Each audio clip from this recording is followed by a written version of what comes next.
ChatGPT ele vai substituir sim. Vai ter coisas que vão deixar de existir. Falam muito que advogados vão ser substituídos pelo ChatGPT. Eu não me imagino demitindo meu advogado para botar o ChatGPT para atuar por mim. Você vai aprender aqui 5 passos para poder ganhar dinheiro em 10 minutos, sabe? Fala, Berliners! Bem-vindos ao Ponto de Conversão, um podcast que vai falar sobre tráfego pago, análise de dados, inteligência artificial e tudo que você precisa saber para melhorar o desempenho do seu negócio. Eu sou Pedro Simões, partner do Grupo Berlim, um ecossistema de marcas voltadas para negócios, marketing, empregabilidade e educação. Berlimcast apresenta Ponto de Conversão. Bom, eu estou aqui com 2 convidados ilustres, especialistas no tema. Eu estou aqui com o João Miguel Salgues, que é Head of Projects da Cosmobots, e estou aqui também com o Bruno Moura, que é Head de Growth Digital na F5 Ads. Bom, pessoal, vocês podem se apresentar melhor do que eu posso apresentar vocês, então se puderem introduzir um pouquinho sobre o que vocês fazem, a empresa que vocês trabalham e qual é o seu conhecimento, o que é que você mais gosta na área de inteligência artificial. À vontade, João. Bom, meu nome é João Miguel, 25 anos, casado, trabalho na Cosmobots como Head de Projetos e também respondo qualquer pergunta que me perguntarem, então a gente tem que fazer um pouquinho de tudo pouco. Enfim, a gente constrói sistema de conversacionais, ou seja, chatbots, para empresas a nível nacional e também internacional. É muito mais do que só um mero bot de atendimento, é de fato um sistema completo que faz controles diversos, em diversas situações. A gente está em 6 países hoje, 6 países, acho que 4 idiomas, e aí vai, bem legal. Bacana, Bruno? Cara, eu sou Bruno Moura, gosto muito da forma como você disse, pedindo pra gente se apresentar, porque eu sempre digo que Caetano acertou muito, né? Quando ele disse que cada um sabe a dor, é delícia de ser quem é, né? Então nada melhor do que a própria pessoa para dizer quem ela é. Mas enfim, meu nome é Bruno Moura, né? Eu tô no meio aí de comunicação, produto, tech há mais ou menos uns 26 anos, né? Hoje eu tô como Head de Growth Digital Analytics na F5 Ads, né? F5 Ads é uma AdTech. Então a gente se considera um hub de soluções de tecnologia para a área de comunicação. Tá? Então a gente tem desde o processo de compra de mídia, mas também, né, a gente faz app, site, a gente trabalha com parte de desenho de fluxo de dados também, montagem e todo o processo de captura de dados, depois de transformação de dados, né, até entendimento também sobre mix modeling marketing também, né, para a gente entender de onde quem que está realmente o que você está fazendo de marketing, o que está acontecendo de verdade, né? Quem está te trazendo, né, mais ou menos impacto no seu negócio, né? Eu sempre digo que eu só tô na vida, né? Então essas coisas eu tô. A única coisa que eu sou de verdade é nerd. Então essa é a minha principal posição no mundo, né? Então eu sou nerd para várias coisas. Perfeito, a gente já vê que por esses currículos o papo vem forte, né? Com bastante respaldo. E aí, pessoal, para começar esse papo, porque muita gente em casa não sabe, até eu queria entender um pouco mais, inteligência artificial para mim, minha referência é de ficção científica, né? Então, lendo Eu, Robô, assistindo Perdidos no Espaço, aquela referência que eu e muitas pessoas temos como inteligência artificial. E eu queria que você explicasse um pouquinho o que é inteligência artificial, né? E qual a diferença dessa inteligência artificial da ficção científica para quem está vendo tomar os noticiários e tomar tanta proporção atualmente. Cara, eu sempre costumo dizer que a gente já começa desfazendo, né, uma coisa que a mídia propagou muito. A inteligência artificial ela não é inteligente. Ela é bem artificial, mas inteligente ela não é, né? Por quê? Porque o processo de inteligência ele tem camadas de cognição e percepção, né, que está muito dentro do processo de seres cognitivos. Esse é um ponto. A inteligência artificial ainda não é isso. O que a inteligência artificial é um bom adivinho. Tá?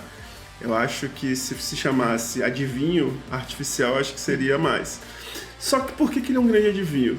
Porque a inteligência artificial ela funciona muito bem e ela consegue ter uma evolução muito forte que traz um impacto muito grande, né, em diversos pontos da nossa vida, porque ela costuma fazer muito bem aquilo que a gente faz muito mal, que é repetição. Né? Repetições em larga escala. Né? Hoje, por exemplo, da forma como a gente vive, né? Pergunta para alguém, quem sabe, os telefones que estão no seu celular. Poucas pessoas vão saber.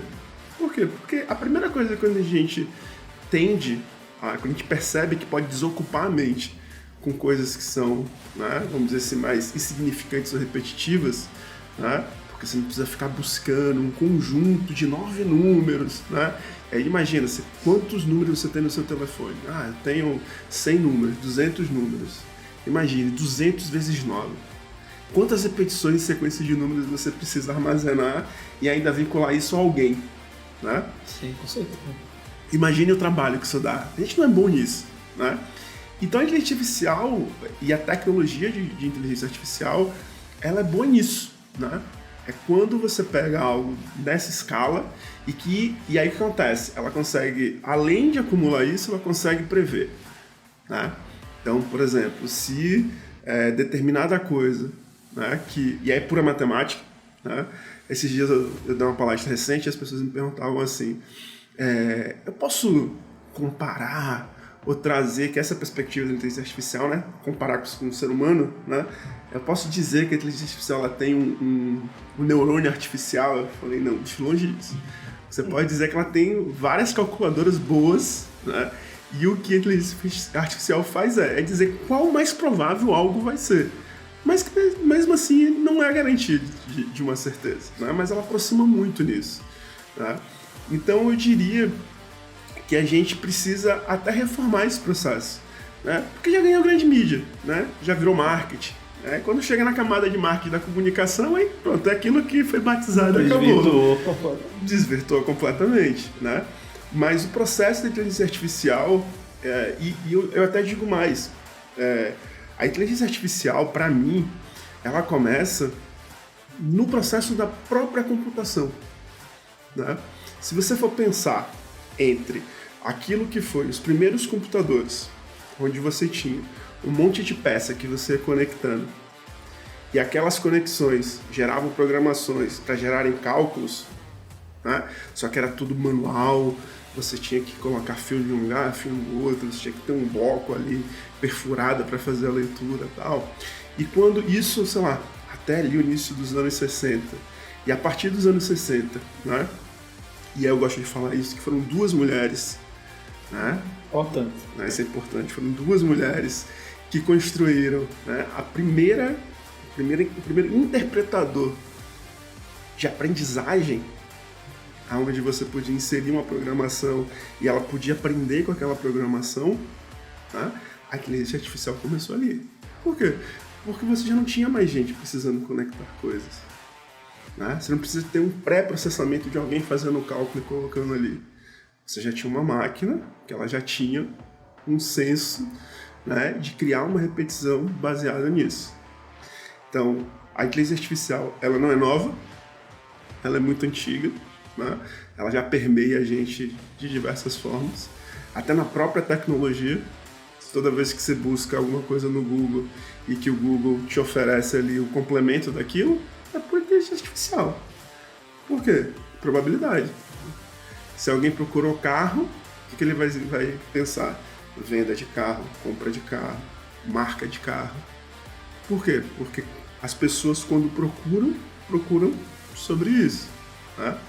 E o que a gente tem hoje é como eu posso dizer, a modelagem, né? O encaixotamento de uma versão nova, de uma versão que aí é mais natural pra gente, né? Mas de inteligência artificial acho que é isso. Eu acho que o que mais muda assim hoje em dia é que eu acho que ela se tornou mais acessível e mais, vamos dizer assim, nomeada como IA. Porque se você pega o ChatGPT, né, com a OpenAI e tal, é isso que ele falou.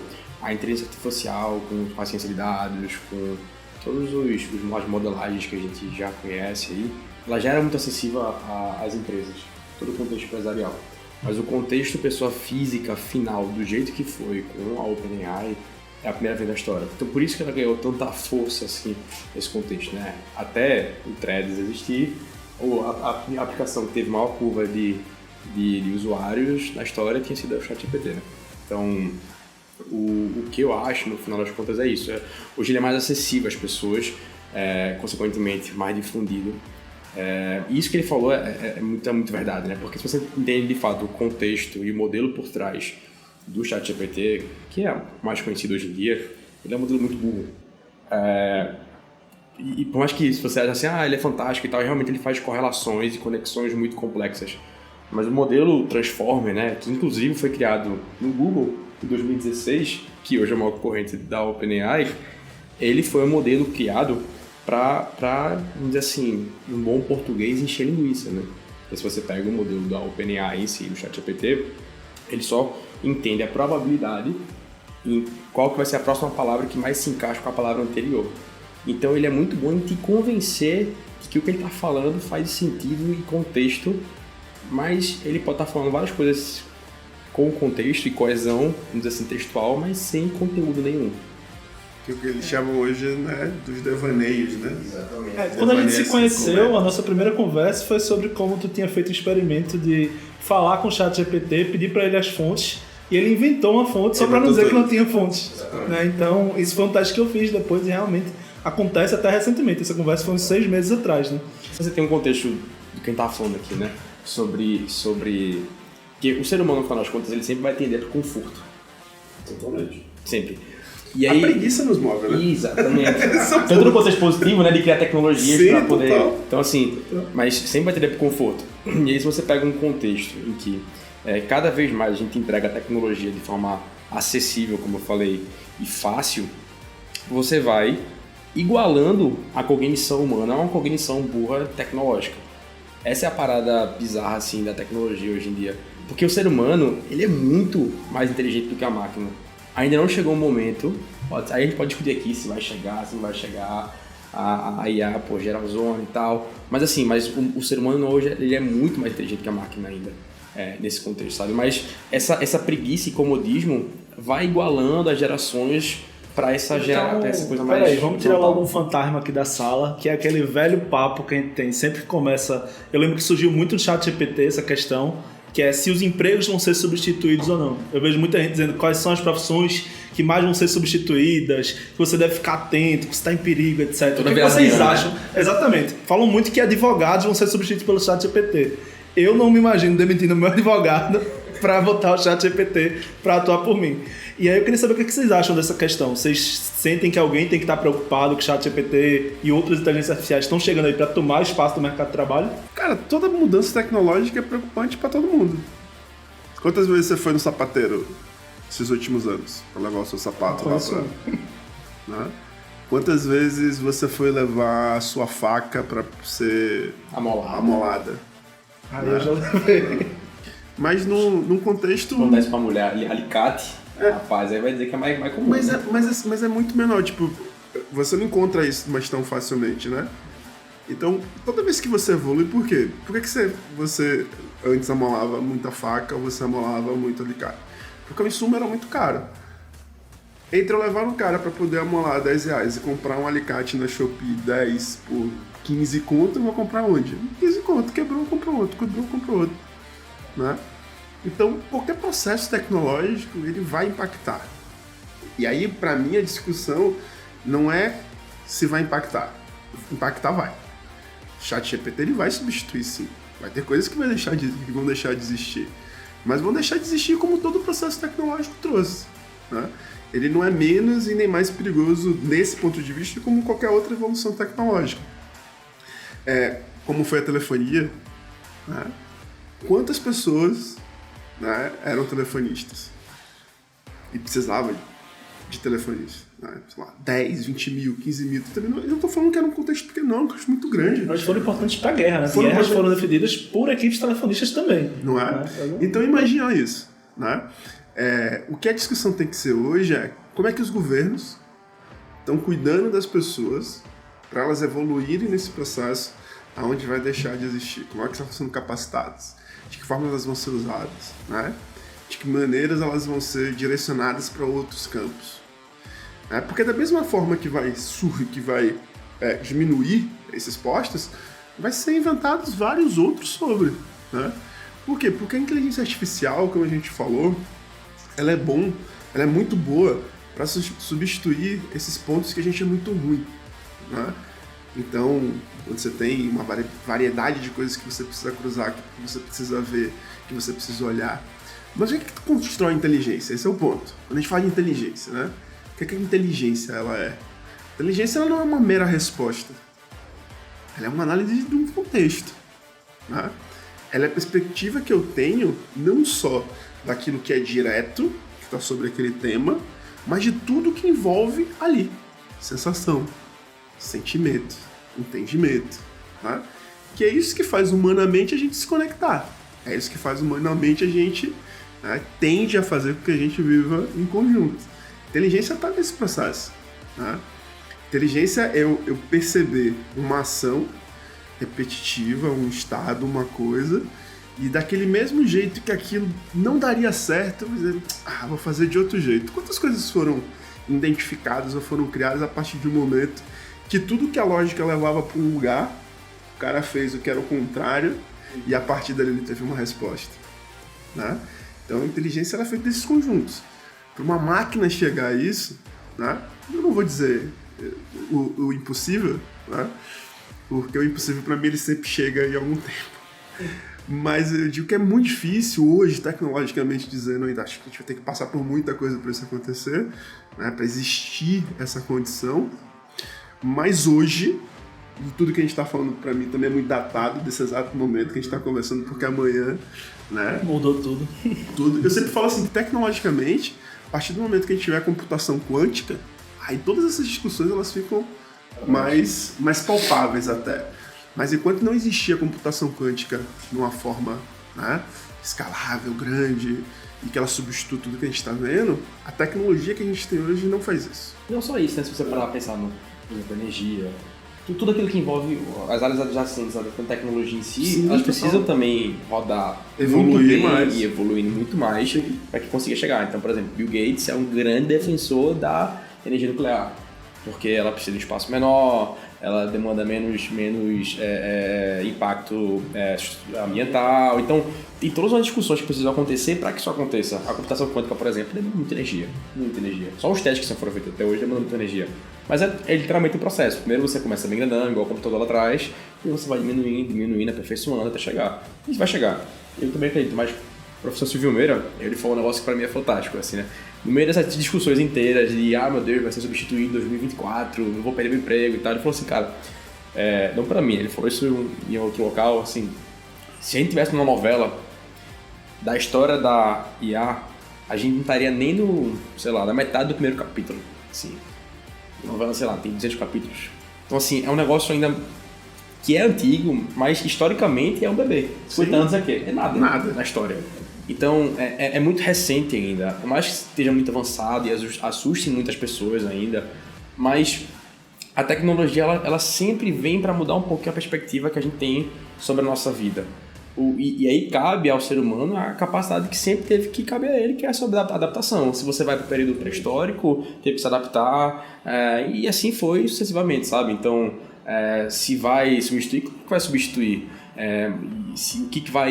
Se vai ser um impacto positivo ou negativo, vai depender da perspectiva. Se você vai para uma galera mais de direita, uma galera mais do âmbito privado, liberal, vai dizer, cara, economicamente, historicamente, sempre foi um negócio muito bom, evoluiu o mundo e tal. Se você vai para a galera mais, num aspecto mais estatizado, vai dizer, não, isso acabou com os empregos. O ponto para mim, aqui para frente, vai ser de ter que discutir a parada, sabe? Eu participei de um seminário no ano passado, falando justamente sobre essa pergunta, se a automação do trabalho era ou não um progresso moral. E aí, o ponto era que a galera falava assim, não, isso aí já tá perdido, é uma guerra perdida já. Eu falava, não, galera, assim, vamos discutir a parada aqui. Aí tem gente que vai falar de renda básica universal, tem gente que vai falar de diversas outras situações que podem, vamos dizer assim, amenizar a situação. Mas o ponto é, enquanto a gente não conseguir ter esse nível de discussão real, quando a gente realmente que não esteja assustado, coisa do tipo, assim, para pensar em soluções, que a coisa vai andar, sabe?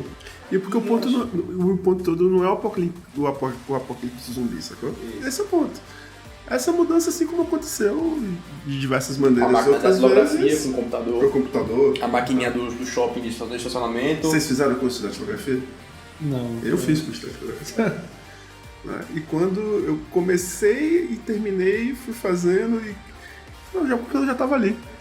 Eu até digo que, não sei se já assistiram Super Máquina, né? Super Máquina, ele dirigia um carro que é chamado Kit, que tinha uma inteligência artificial capaz de fazer tudo, mas ele ainda era o motorista, né?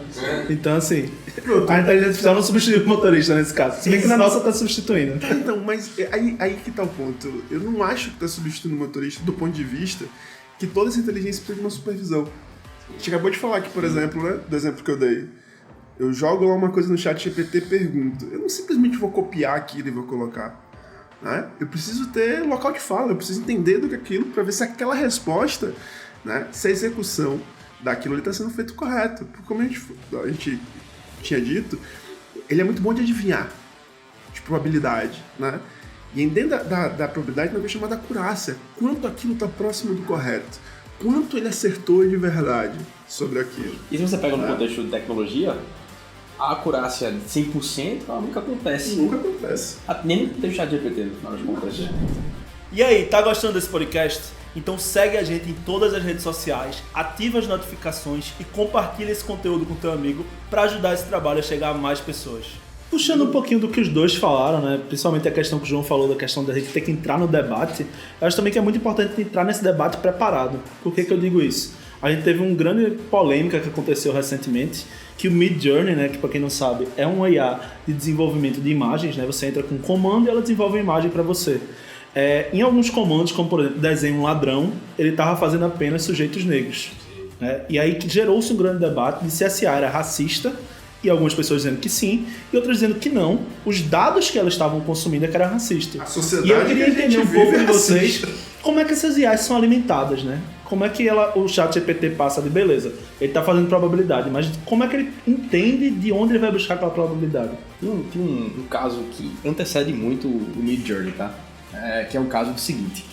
Teve um tribunal lá que quis implementar uma IA para entender a probabilidade de um detento ali, de uma pessoa que estava sendo julgada, de ser reincidente, ou seja, de cometer novamente um crime, certo?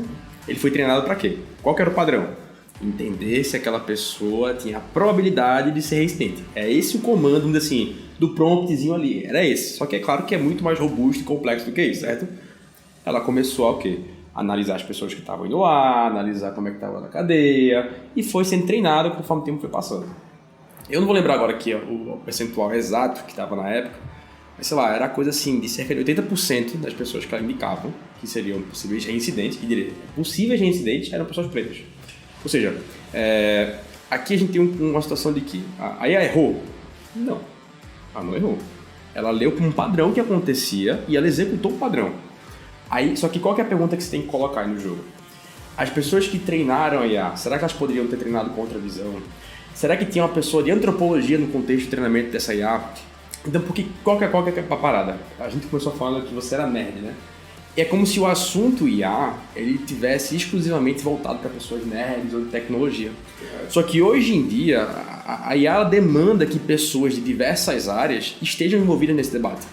Por mais que a galera fale da OpenAI, mas a OpenAI foi uma das primeiras empresas no mundo a colocar antropólogos na discussão do modelo de dados. Você sabe disso? Pegando isso, Interessante demais. pelo que você está falando, por exemplo, você perguntou sobre o nome IA.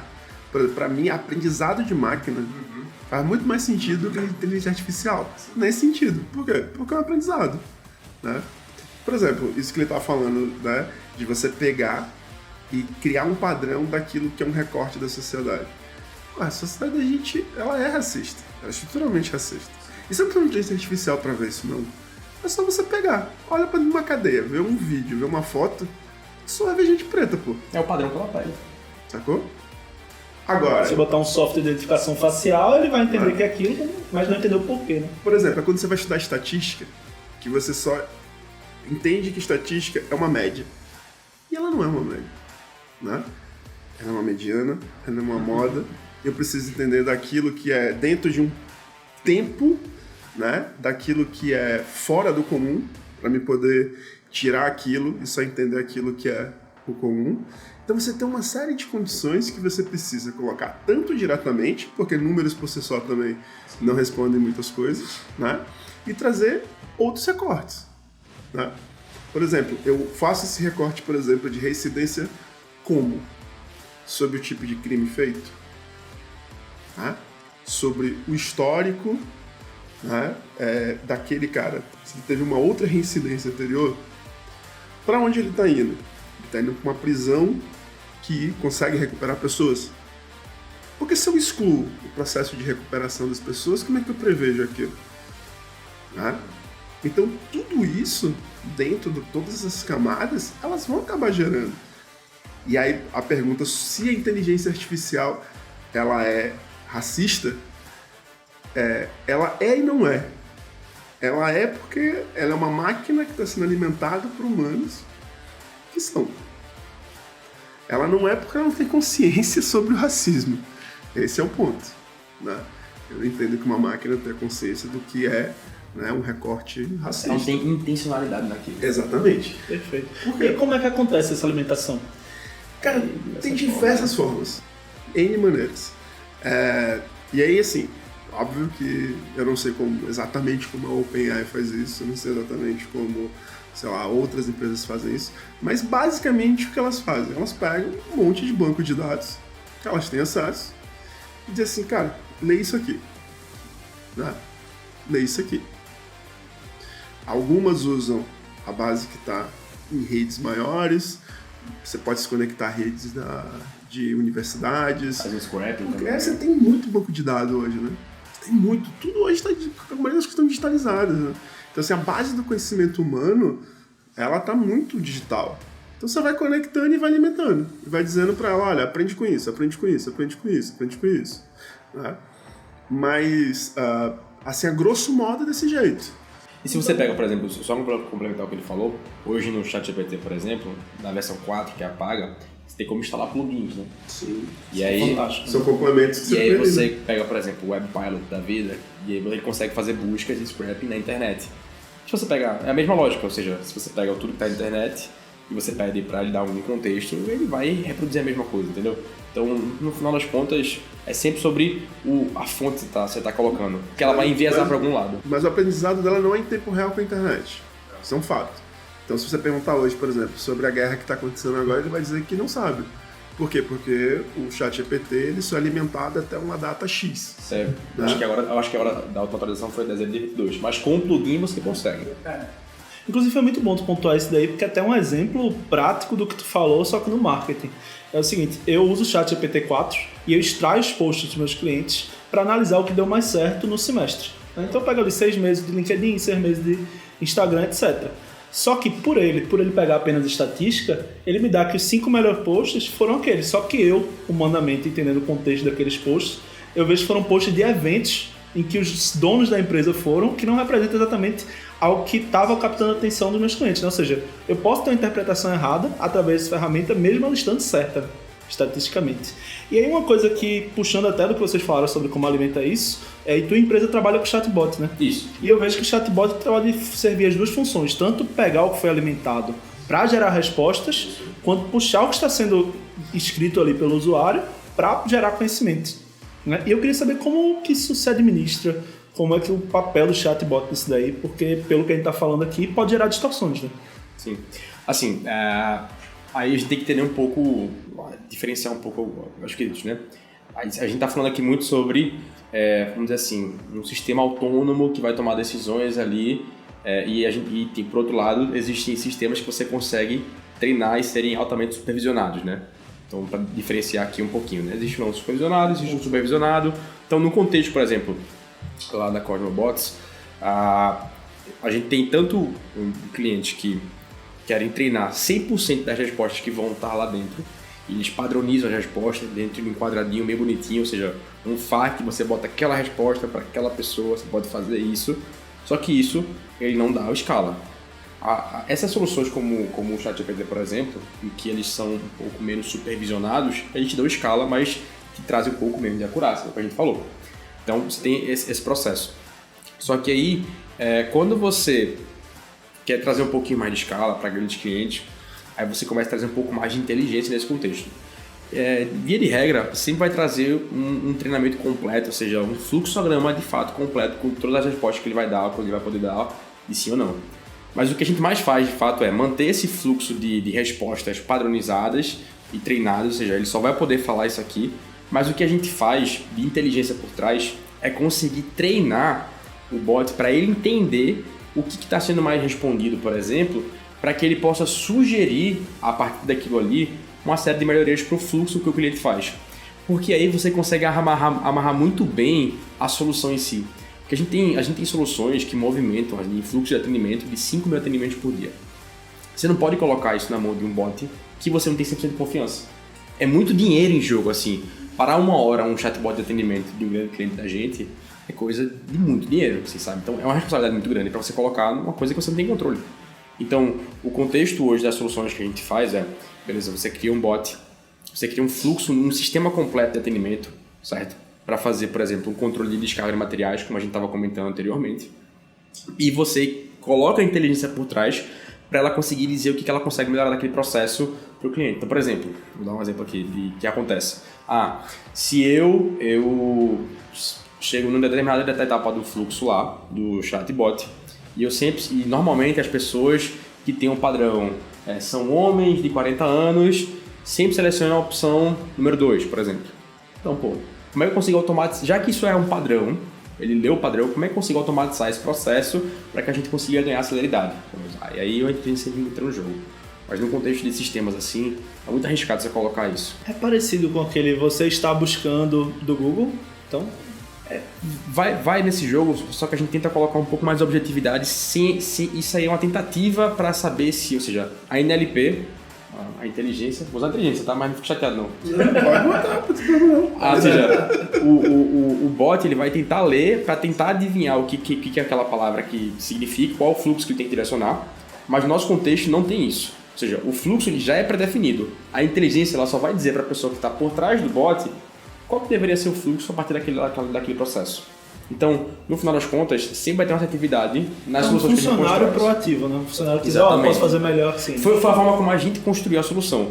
Existem possibilidades de você fazer, igual você está sugerindo, assim, do Google, sugerir uma melhoria de palavra, o modelo Transformer, que é o mesmo modelo, por exemplo, que você usa no e-mail, que tem assim, olá, fulaninha, fulaninha, é o nome da pessoa, que é o nome do e-mail. E, sabe, existem vários modelos de processamento de linguagem natural. A gente entendeu que faz sentido para o contexto dos nossos clientes, para o tipo de cliente que a gente tem, é esse. O desafio hoje, eu acho que está bem nesse processo, né? De você expandir o processo da linguagem. Por que o chat ele virou essa interface de contato, sei lá, da OpenAI, né? Sei lá, do Claude lá, do Bard, todas dessas inteligências que tem por aí ligadas a essas grandes empresas. Porque para esse início, né, de processar as coisas, a semântica ela é muito mais fácil. Esse é um ponto. Tá? A semântica é muito mais fácil. Por que a semântica é muito mais fácil? Porque ela exige menos processamento e você consegue fatorar e refatorá-la muito facilmente. Por quê? Porque se você colocar que uma palavra ou conjunto de palavras formam dentro de um idioma e você tem ali, né, um dicionário que vai fazendo essas interlocuções e ela vai encaixando em diversos temas e você vai espalhando e pondo aquilo, é muito mais fácil. É muito mais fácil.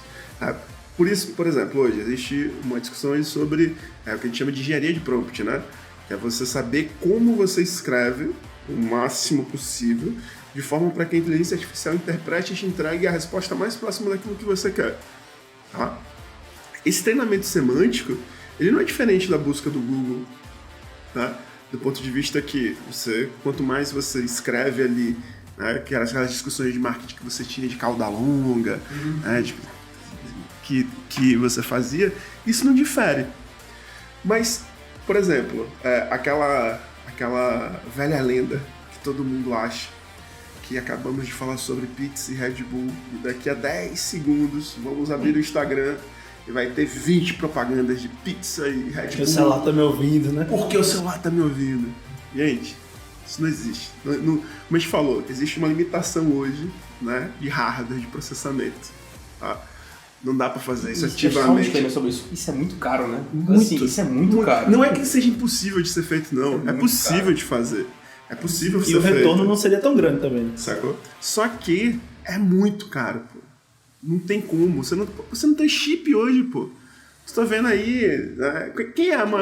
Quem é hoje a empresa, né, que mais cresce, que tem mais valuation hoje no mundo, é a NVIDIA, né? Que está sendo criado um problema, porque daqui a pouco os games vão ficar muito putos da vida.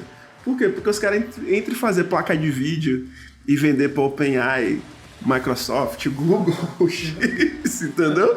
Eles vão fazer isso. Por quê? Porque vai ter muito mais dinheiro na mesa do que o mercado consumidor direto de varejo pro jogo, pro game e tal. Qual o problema desse troço? Né? Por que todo mundo está criando? A Microsoft agora está criando seu próprio chip. Né? Por quê? Porque não tem. Então, o que acontece? Eu acho que e isso é um grande ponto. A gente começou com tudo como um chat. O próximo desafio que está aí é não ser o chat. Exatamente. Né? É ser a voz. É ser coisas que sejam realmente muito mais naturais do nosso comportamento. Só que aí, qual a dificuldade? Né? Textualmente, semanticamente, eu tenho um dicionário certinho. Né? Mas e na voz? A gente pode estar falando aqui português, vocês estão me ouvindo em português certinho, claramente, mas se eu começar a falar baixo, é o meu português, só que de outro jeito. A máquina ela vai ter que perceber isso o tempo todo. Ela vai começar a ter essas nuances, sotaque, forma. Não existe sotaques semanticamente, sacou? Então imagina quanto de processamento. E aí quanta camada eu preciso incluir de mais processamento, de mais de mais cálculo. Né? Para que aquela probabilidade ela se encaixe. Interjeições, né? Interjeições. Né? Tem a questão que certas palavras na fala a gente tá falando como se fosse positivo, mas a nossa mensagem é outra. Sim. E a gente aqui no contexto entende, né? Para a máquina fica um pouco mais complicado. E só para complementar isso que ele trouxe, assim, é isso que ele falou da engenharia de prompt, né? Eu gosto sempre de falar, né? É quando você fala com a criança, no final das contas. Quanto mais próximo da linguagem com criança, você falar com o ChatGPT, melhor vai ser para você. E aí a gente consegue ligar aqui ponto.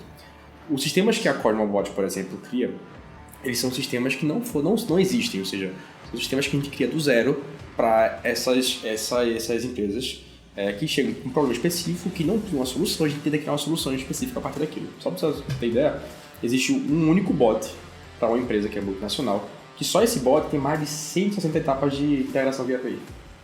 Isso é muito para um contexto de chatbot que a galera acha que é só uma parada conversacional e tal. Mas 160 interligações que você tem que fazer com camadas diferentes de software, ou seja, com banco de dados, te responder. Só para trazer uma resposta. Então, isso tudo dentro do WhatsApp. Fácil, usual, só que a gente faz parecer ser fácil, mas não é. Mas por que eu estou falando isso? Porque você não tem como comparar isso aqui, esse nível de personalização, com o contexto de fale como se fosse uma criança. Entende? Sim. É muito superficial o jogo aqui, perto disso aqui. Então, é por isso que a gente fala essa questão sobre ser burro. A gente sabe que ela entrega muita coisa valiosa, assim, mas quando você vai aprofundando muito o contexto para soluções que trazem um retorno financeiro, assim, na casa dos milhões, aí é outro jogo, entendeu? Você não consegue ainda ter uma inteligência tão grande a ponto de fazer isso aqui. Se você pega soluções, por exemplo, como o Chatbase, você joga lá um único site de um FAQ, por exemplo, sei lá, vamos dizer que o Grupo Berlim tem um produto hoje, esse produto hoje tem um tutorial, tem um FAQ lá, joga esse link do FAQ, ela lê todo o FAQ em 4 segundos e te dá um bot completo disso. Beleza, você tem uma coisa estática, você treinou ali, para construir um bot, isso beleza, isso faz em 4 segundos. Mas o contexto de você criar um produto, de fato, que entenda as dores e vá sanar as dores, é um jogo mais complexo. Pode ser que ela chegue a fazer isso? Pode. Mas ela entender com o que ela tem que cruzar, qual que é o nível de segurança que ela tem que ter, porque quando a gente fala de API, a gente sabe que tem muita autenticação no jogo. Então, como é que a gente vai permitir que uma inteligência que não é treinada, que a gente não sabe até que ponto ela consome ou não dados, vai consumir os dados que são privados da minha companhia. Então tem todo um jogo por trás para chegar nesse momento que a gente vai dizer assim, cospe um prompt e vai criar um sistema completo que vai atender X, Y, Z, sabe? Então é por isso que a gente fala que é um jogo mais embaixo. Só que óbvio que a galera só usa essa parte aqui, que é superficial, entendeu? Então, o grande ponto pra mim, eu falei antes daquele seminário, eu falei com um cara que ele fez uma pesquisa sobre o futuro do trabalho e tal, ele falou uma coisa pra mim, que eu sei que ela é polêmica, assim, mas que pra mim é a realidade pura e simples. A inteligência artificial só vai, de fato, ser mais inteligente do que eu e você se a gente deixar. E eu sei que essa frase ela tem nuances sobre oportunidades, sobre equiparação de estudo. Eu sei que tem essas nuances. Mas o ponto é, todo mundo tem que ter um mínimo de inconformidade com isso e de não acomodação para conseguir ir atrás dessas questões que tem que se adaptar. E aí também vai entrar no jogo como? O governo tentando trazer essas soluções. Como é que a gente também pode trazer o âmbito privado para trazer possibilidades para que pessoas aprendam não só programação, mas as novas profissões que vão ter a ver com tecnologia. Nesse ponto, por exemplo, que é uma coisa que eu discuto muito, eu defendo muito que as pessoas elas aprendam lógica ao invés de programação. Sim. A lógica em que sentido? Porque todo esse processo da inteligência artificial ou das automações, né? Todas essas coisas que a gente traz que vai complementar uma ação humana, ela tem a ver com lógica, não tem a ver, às vezes, com código especificamente, né? Como é que você logicamente chega a um resultado? Como é que você logicamente monta um caminho? Nem precisa de código hoje em dia, né? Com plataforma no-code. No-code, que você tem. Entendendo o fluxo que você quer seguir, né? E isso é bizarro, porque muitas vezes, não sei se acontece isso com você, acho que tu também atende cliente, né? Pra fora, pra montar projeto. Mas quantas vezes a gente tem algum cliente que não sabe o que quer, você tem que fazer as perguntas pra a gente conseguir extrair dele o que ele quer, que ele nem sabe o que ele quer. Era mais fácil perguntar quantas vezes eu atendi um cliente que sabe o que é. Aí talvez eu lembre. Esse daí é o unicórnio. E o alto agora que o povo vai ficar arretado com a gente nisso. É porque, desculpa, gente, mas isso aqui é nosso bineural, né? Porque isso, saber um cliente, o que ele quer... Mas é justamente isso. As pessoas não sabem criar um pensamento sistêmico. Só que a gente fala pensamento sistêmico, a galera fica assustada. Só que não é ser programador, meu irmão, é a listinha assim. Eu faço isso, depois isso, depois isso. Isso vai resolver isso. O Yuval Harari, aquele escritor, né, do 21 lições do século XXI, resumidamente o que ele fala no livro é basicamente isso, né? Essa questão que vocês pontuaram de que não é que as tecnologias vão acabar com o emprego, vão acabar com essas coisas. É que os governos não estão preparando as pessoas para trabalhar com a tecnologia como elas estão chegando, né? Desde sempre. Esse é o ponto. O vácuo que a gente tem hoje em tecnologia, em profissional, gente que tem essa dificuldade. Pronto, esse mercado de marketing, por exemplo, né, que se mudou tanto e continua ainda amarrado a um pensamento de construção da publicidade Globo de se fazer as coisas, por exemplo, né? E hoje você precisa de gente que tenha raciocínio, capacidade de entendimento de misturar coisas e não tem. E isso não é ensinado na academia, né? E não existe nada e nem ninguém fomentando isso. Se não é a própria necessidade de ser feito, a própria indústria, o próprio mercado, que se não fizer isso, morre. Quantas oportunidades vocês, né, na área ali que você tem, como você trabalha com chatbot.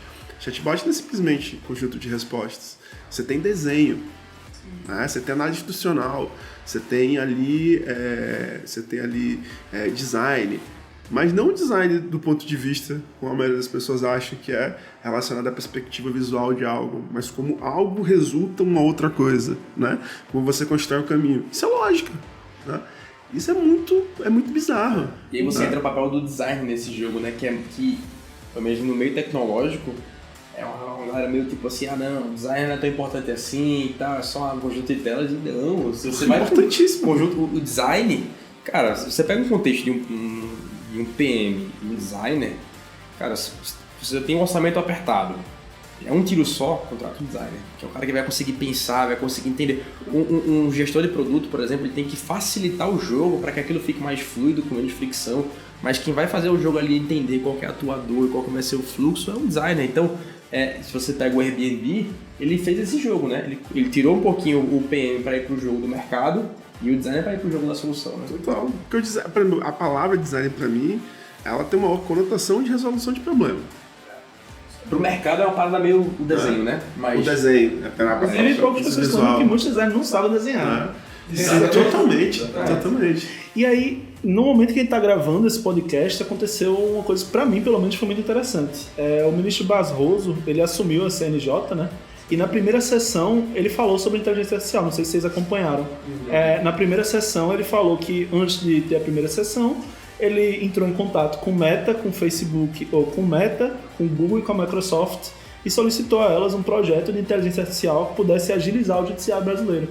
E eles disseram que em 8 semanas conseguiam desenvolver um protótipo de inteligência artificial que lesse os autos do processo, resumisse o que foi decidido na primeira e segunda instância e já desse para ele uma perspectiva de entendimento daquilo. Então, dizendo, olha, estatisticamente esse caso daqui se resolve dessa maneira. E ele até pontua que é importante que o juiz supervisione aquilo, ele não vai imprimir a decisão, mas que vai agilizar o entendimento do juiz para aquilo, até para ele revisar. Resume, condensa, né? E aí, nessa questão de produtividade, de aumentar, eu queria saber o que é que vocês imaginam que a inteligência artificial vai trazer, desse mesmo contexto que está trazendo para o judiciário, para o mundo de marketing, para o mundo de tecnologia, de design, né? Porque de marketing eu vejo muita coisa, eu queria saber de design, de chatbot, de atendimento. Como é que vocês acham que o mercado de marketing e publicidade vai ser impactado por isso?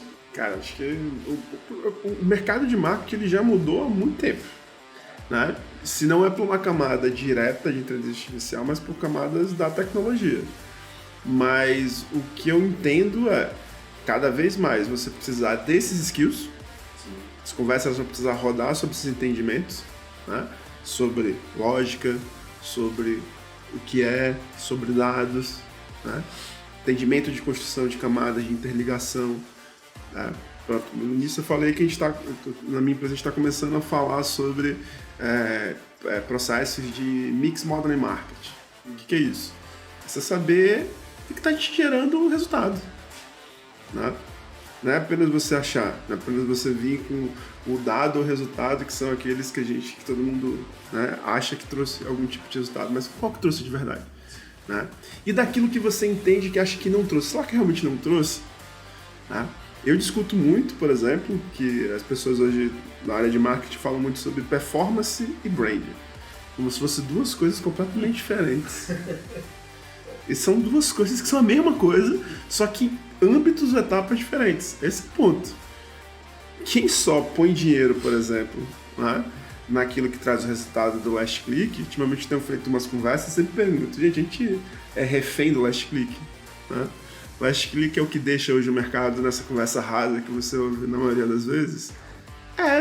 Porque é um resultado burro. Né? Por que é um resultado burro? Porque é um resultado que só atende a um segundo momento. E aí você não constrói seu resultado para frente. Porque as pessoas continuam tendo, nas suas perspectivas de ação, lembrança, marca, entendimento. Né? Quanto mais eu sou frequente na cabeça de alguém, né? Por que Red Bull é uma coisa que toda vez que eu penso energético, eu penso em Red Bull? Porque eu vi a Raíssa ontem andando de skate com a Red Bull, porque eu vi a Red Bull fazendo a foto mais bonita lá com o Ítalo Senna. Equipe de Fórmula 1. Ítalo Senna. Como é o nome do surfista? Ítalo Ferreira. Né? Chega, fiquei constrangido. Equipe de Fórmula 1. Deixa de ser leigo, pô. Não é? Seu Alírio. Eu vi o Red Bull sendo goleado pelo Bahia recentemente, né, pra minha felicidade. Então, eu vejo Red Bull em todo momento. Se alguém chega aqui com um Monster pra mim, eu vou beber. Mas quando eu for no mercado, óbvio, sobre outras camadas, a diferença de preço entre o Red Bull e o Monster, se for muito alto, eu só tiver aquele dinheiro, beleza. Mas de preferência, eu prefiro beber Red Bull. Por quê? Porque é mais gostoso. Né? É mais gostoso de verdade? Não sei. Mas minha mente assimilou, mas minha mente assimilou. Recentemente eu tenho um cliente que ele tava com uma conta assim, que o resultado tava vindo do canal X. Né? E aí ele falou, então vamos tirar o dinheiro do canal Y e botar aqui. Bicho, o canal Y tá trazendo tanto de alcance, tanto de impressões, com tal frequência. Isso é todo dia gente vendo tua marca. Tu tem coragem de arriscar tirar esse dinheiro e se garantir só no outro pelos próximos 6 meses? E pelo curto, né? Sabendo que teu concorrente tá fazendo os dois? E a análise, ela fica rasa por quê? Porque aquilo ali eu consigo medir exatamente nesse exato instante que me trouxe de 1 para 1. Não tem mais essa discussão, pô. Sabe? Por quê? Porque é uma outra coisa também que eu defendo, essa coisa de funil, de jornada. Meu irmão, isso daí já era, as pessoas, isso é disforme. Para cada um funciona de um momento diferente. Você não pode chegar e dizer assim, olha, seu comportamento é assim, ó, desse jeito, reto. Né? Cada um vai criando essa construção e reconstrução, entendeu? E quantas vezes acontece isso? E isso é uma parada que eu tava conversando lá com o time, né? Quantas vezes você vê uma parada, entrou no funil, saiu no funil, depois entrou no fundo, depois voltou pra cima, depois voltou pro topo, aí você vai... Tipo assim, é uma parada que a métrica fica completamente enviesada aí.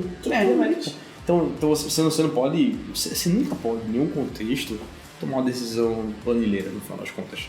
É exatamente isso que ele tava falando sobre o ChatGPT. Só que isso, aí você entra numa parada que é uma discussão que não é sobre IA, é sobre a preguiça humana, no final das contas. É essa a discussão. Se você vai ir para uma parada sobre substituição de trabalho, não é sobre IA. É sobre a preguiça humana, no final das contas, sabe? O quanto que ela está disposta a ser preguiçosa ou não para fazer acontecer. Porque se você pega, as grandes transformações que aconteceram no mundo foram pessoas malucas que decidiram fazer uma coisa. Se tu pega a biografia do Walter Isaacson, só que do Elon Musk, a primeira frase que ele fala assim, ó, cara, eu tô tentando levar uma galera pra Marte e mudar a história do carro elétrico. Você acha que eu sou normal, sabe? Ele começa assim a parada, sabe?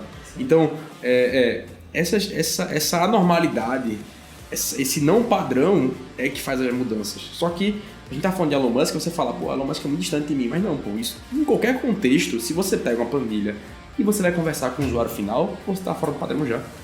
E o mais bizarro ainda é que a régua do Brasil é muito baixa nisso. Se tu pega, por exemplo, um contexto de leitura de livro por ano, é quanto aqui no Brasil? 3? Se você vai para um contexto americano, é quanto? 15, 20? Sabe? Vai para o contexto da França. Então, até a Argentina. A Argentina tem esse leitura muito alto. Então, é sobre isso que a gente tá falando, sabe? Sobre esse viés preguiçoso do pessoal da população e no contexto do Brasil ainda mais, sabe?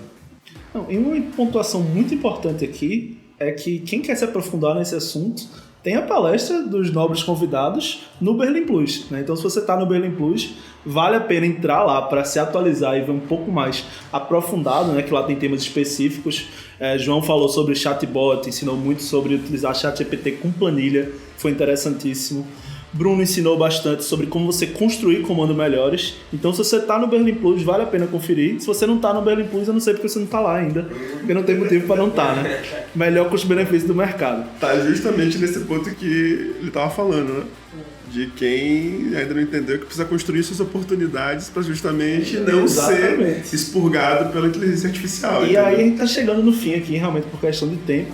Mas aí, para terminar, eu queria saber de vocês, resumidamente, para não estourar o tempo, o que vocês acham que está trazendo o futuro? Porque a última vez que a gente se viu, que foi no IMA, foram 6 meses atrás. E de 6 meses para cá, eu sinto que já mudou muita coisa do que a gente discutiu lá. E eu queria saber o que vocês veem aí, tanto para os próximos 3 meses, quanto para os próximos 60 anos. Mas eu acho que ele fala mais muito que eu, vou tirar ele para falar por último. Mas, cara... o João Branco, ele fala uma parada que eu levo pra minha vida assim. Vou citar 2 pessoas. Ele fala o seguinte: pra mim as 3 principais habilidades são empatia, pra você entender o contexto de dor do outro e tal, capacidade analítica pra você entender um pouquinho os dados que fazem aquele contexto, e carisma pra você conseguir vender uma ideia de solução pra alguém, pro stakeholder, pra pessoa, qualquer que seja, né? Então você vê que de 3, a gente tá falando de 2 habilidades que não tem nada a ver com marketing. E aí a galera perde um pouco, né? Então eu acho que o futuro, se você quer garantir o seu futuro, você tem que estar sobre gente, no final das contas, porque é sempre sobre gente. Então se você quer criar um aplicativo, se você quer criar um chatbot, se você quer ir pra Marte, é sempre sobre gente. Sempre é uma dor sobre gente, sabe? É sempre de gente pra gente. Sabe? É disso que eu falava mais bonito. O cara falou exatamente aquilo que eu ia dizer. Você é a abertura de um livro, pô. Mas é sobre isso, entendeu? Então, é sobre você... E assim, você pode ter a planilha mais exata do mundo, o ChatGPT, mas nada se compara... a Bíblia fala muito sobre mesa, né? A figura da mesa na Bíblia é muito importante, né? O contexto da última ceia. Por que a mesa é tão importante? Porque, meu irmão, a mesa é isso. Você sentar com a rede de uma pizza... gastar aqui 2 horas conversando sobre a vida. Olhar pra quem tá do seu lado, olhar pra quem tá do outro lado. E isso aqui não tem tecnologia que compra. Aqui eu vou entender sobre o seu contexto de vida, sobre as suas dores, eu vou tentar solucionar elas com a tecnologia. Entendeu? É diferente o jogo. Então, as pessoas sempre estão no jogo. E eu sei que é mais fácil ir para um contexto de ferramenta, porque, de novo, a gente é preguiçoso e você vai aprender aqui 5 passos para poder ganhar dinheiro em 10 minutos, sabe? Então, tipo assim, é mais fácil e o contexto de gente é complexo, porque o ser humano é complexo. Só que aí que tá o X da questão. Na complexidade, mora a melhor oportunidade, no final das contas, né? E aí o que eu fecho, assim, que pra mim é a frase da minha vida, que é com o mestre Ariano, que é aquela coisa do, cara, o pessimista é um chato, o otimista é um tolo, eu prefiro ser um realista esperançoso, né? Então, Você tem que sentar, botar o pé no chão da realidade, mas sempre com esperança de desenvolver ideias melhores, né? Então, é sobre isso a nossa conversa. Eu acho exatamente isso, é sobre gente. Cara, essa coisa do futuro pra mim, o futuro pra mim ele é hoje, né? Principalmente nesse contexto de como a tecnologia ela roda, né? Cada dia vai ter uma coisa diferente. O que é que vai fazer diferente? Gente, né? Gente tendo oportunidade, gente estudando, gente, né? E gente entendendo que essa construção ela é particular, né? Não existe mágica, não existe receita. Irmão, viu receita? Corre fora. Sacou? Corre fora. A gente acabou de falar até padrão dentro do processo estatístico de análise que mais se aproxima, né, daquilo que é adivinhar coisas, acertar coisas. Você tem erros. Por quê? Porque a gente é feito de N camadas. De várias camadas. Toda vez que você for tentar acertar um padrão que envolve o comportamento humano, a probabilidade de você errar é muito grande. Sim. É muito grande. Por quê? Porque a gente vem de lugares diferentes, a gente faz coisas diferentes, a gente vem de tempos diferentes, né? A gente lê coisas diferentes, ouve coisas diferentes, percebe coisas diferentes. Então, assim, isso que faz com que qualquer pessoa hoje, para mim, domine o futuro. É o leque de aprendizados que ela tem e que ela cria, né? Porque muitas vezes essa oportunidade ela não é dada, então você tem que tomar, né? Então você tem que ir lá e de encontro à parede, e isso vai deixando cada vez mais difícil por N outras camadas. Se você é mulher, se você é negro, se você é gay, né? Qualquer outro nicho que te colocam numa caixa, vai te afastando cada vez mais, né? E que cansa. Então, assim, pra mim o futuro é feito disso, dessas habilidades da quebra dessas caixas. E inteligência artificial pra mim tem a ver com isso, tá? Quanto mais eu oportunizo as pessoas a entenderem o que é, de que forma ela pode ajudar, de que forma ela vai impactar, de que jeito ela vai ajudar outras pessoas, né? Esse processo que você falou aí do STF, por exemplo, é um puta de uma coisa legal. Sim. Óbvio, não precisa ter gente. Por quê? Porque a gente falou até no exemplo anterior, né? Se eu deixo só pelo número, eu vou acabar enviesando. Eu vou acabar trazendo o que eu represento, né? Quando você fez aquela pergunta sobre o do advogado, eu só me lembrei de Suits. Por quê? Suits você tinha uma inteligência artificial humana, que era Michael, que o cara lembrava toda a letra da lei. E ali é o puro exemplo, um exemplo claro ali do entretenimento, de que não só lembrar a lei ou saber como a lei se aplica faz com que algo aconteça. Porque ele lembrava de tudo e Harvey corrigia ele. Não é? Que era o cara safo, que entendia como aquilo se aplicava, que conhecia de gente, né? Que também se dava mal. mal. O fundão da escola, né? Era como se fosse o cara do fundão, aquele cara desenrolado, aquele cara que... E que nem era, porque é um cara de Harvard, né? Não, assim, mas só um detalhe da história, pô. Mas é porque não, mas é o cara malandro, é o cara que entendia de gente, sacou? Então eu acho que esse é o ponto. O melhor disso é toda vez que entrega um documento pra alguém, a pessoa faz isso num documento de 30 páginas e a resposta é chat GPT nada. É um chat GPT, mano. Cara, bom, pessoal. Posso dar um detalhe assim, só pra fechar bem uma parada que ele falou e eu lembrei que eu queria falar e eu esqueci. A galera sempre falou que dado é petróleo, né? Que, pô, em 2017, quando eu comecei a estudar, dado era petróleo, e dado, não sei o que. Mas, cara, se você pega o contexto atual, até o Thales Gomes da G4, não sei se você segue ele e tal, ele tava falando justamente sobre isso. E aí ele falou um negócio que eu acho é justamente sobre o que ele tá falando. Que hoje o dado não é o petróleo em si, não é o dado, mas sobre a atenção, a audiência, a conexão que você consegue fazer com a pessoa. Isso que vai gerar conversão, no final das contas. E aí, de novo, você vê, não é sobre o dado, não é sobre como que você consegue se conectar, como é que você consegue prender a atenção. É sempre sobre isso. Então, no final das contas, é sempre sobre pessoas. Perfeito, foi uma colocação para terminar o programa num ponto alto, né? Bom, pessoal, esse foi o Ponto de Conversão, seu local de informação sobre análise de dados, tráfego, tudo sobre relacionado a performance e inteligência. E eu agradeço muito aos convidados que vieram aqui, foi um prazer ter uma conversa com vocês, espero que tenham outras.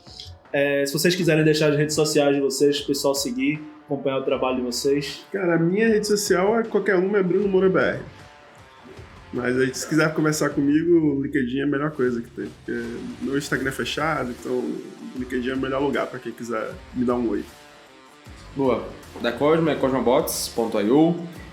Do meu, acho que meu Instagram, meu LinkedIn é João Miguel Salgues, se não me engano. Ou então J Salgues, botar lá J Salgues na URL também me acha. O melhor lugar também para poder conversar no LinkedIn, mandar mensagem, trocar ideia, marca um cafezinho, tranquilão. Perfeito, pessoal. Muito obrigado. Valeu, gente. Valeu. Tchau.